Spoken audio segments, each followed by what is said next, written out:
આજે હું તમારા માટે એકદમ ક્રિસ્પી અને ક્રન્ચી લંચ બોક્સમાં છોકરાઓને અપાય એવી હું રેસીપી લઈને આવી છું. આ રેસીપી તમે તમારા ઘેર ગેસ્ટ આવ્યા હોય તો પણ તમે બનાવી શકો છો. આ રેસીપીની આગળ સમોસા, કચોરી, મોમોઝ અને સ્પ્રિંગ રોલ પર ફીકા પડી જશે. એકવાર તમે આ રેસીપી ઘરે જરૂરથી ટ્રાય કરજો. આ રેસીપી ખૂબ જ સરળ છે અને બહુ જ ઇઝી રીતે તમે એને ઘરે પણ બનાવી શકો છો. મેં આગલા દિવસે રાતે કંઈક આવા સૂજીના સ્ટફિંગ બોલ બનાવ્યા હતા. એની અંદર જે મેં સ્ટફિંગ યુઝ કર્યું હતું એ મારી જોડે પડ્યું હતું. તમને અગર આ સ્ટફિંગ રોલની રેસીપી જોઈએ તો હું ડિસ્ક્રિપ્શન બોક્સમાં આપી દઈશ, તમે ત્યાં જઈને જોઈ શકો છો. જુઓ, આવી રીતે મારી જોડે સ્ટફિંગ પડ્યું હતું એટલે મેં વિચાર્યું કે હું સવારે એવું શું બનાવી આપું કે જેથી મારા છોકરાઓને પણ લંચ બોક્સમાં પસંદ આવે અને એ લોકોનું એ દિવસે કમ્યુનિટી લંચ હતું. તો સૌપ્રથમ મેં અડધો કપ જેટલો ઘઉંનો લોટ અને 2 ટેબલસ્પૂન જેટલા મેં આરારોટ લીધું. એમાં હવે મેં સ્વાદ મુજબ મીઠું ઉમેર્યું અને 2 નાની ચમચ જેટલું મેં આમાં તલ ઉમેર્યું. હવે 1 ચમચ જેટલું મેં આમાં ચીલી ફ્લેક્સ ઉમેર્યું. હવે આપણે એને એકદમ સરસ રીતે થોડું પાણી ઉમેરીને મિક્સ કરી લેવાનું છે અને આપણે એનું એકદમ પતલું મિક્સર રેડી કરવાનું છે. આપણે એને બરોબર મિક્સ કરવાનું છે તેથી એ મિક્સર એકદમ સરસ રીતે મિક્સ થઈ જાય. અને જુઓ, આપણે કંઈક આવું પતલું મિક્સર આપણે રેડી કરવાનું છે. હવે આપણે એને એક બાજુ મૂકી દઈશું. મારા ઘેર આવી રીતે પરોઠાનો લોટ પણ પડ્યો હતો તો એની મેં આવી રીતે ગુલ્લા કરીને, મોટી સાઇઝના ગુલ્લા કરીને આવી મેં એક રોટલી વણવા માટે એને લઈ લીધું.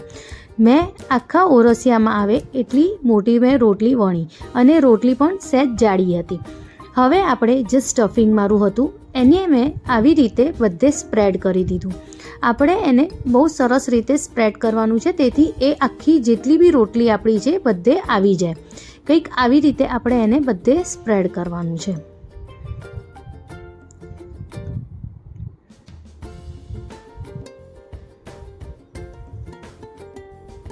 હવે આની ઉપર 1 ચમચ જેટલું ટોમેટો સોસ અને 1 ચમચ જેટલું મેયોનીઝ ઉમેરવાનું છે અને હવે બેને મિક્સ કરીને જે આપણે બટેકાનું માવો સ્પ્રેડ કર્યો હતો એની ઉપર આપણે આ સોસ પણ સરસ રીતે સ્પ્રેડ કરી દેવાનું છે.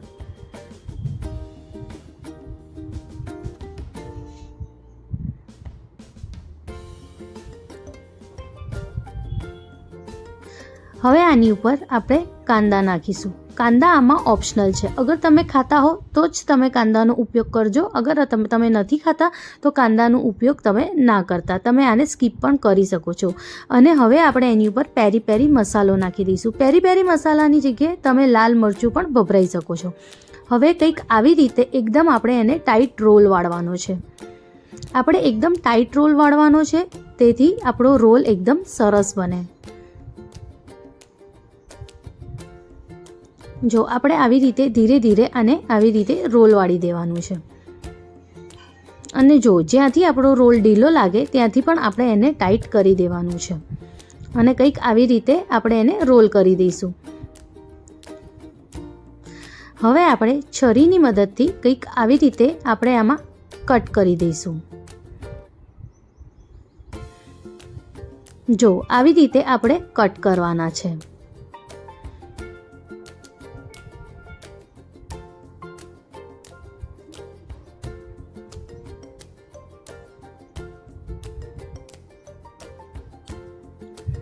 હવે આપણે બધામાં ટૂથ સ્ટિક ભરાઈ દઈશું તેથી રોલ ખુલી ના જાય અને પકડવામાં બી સહેલા રહે.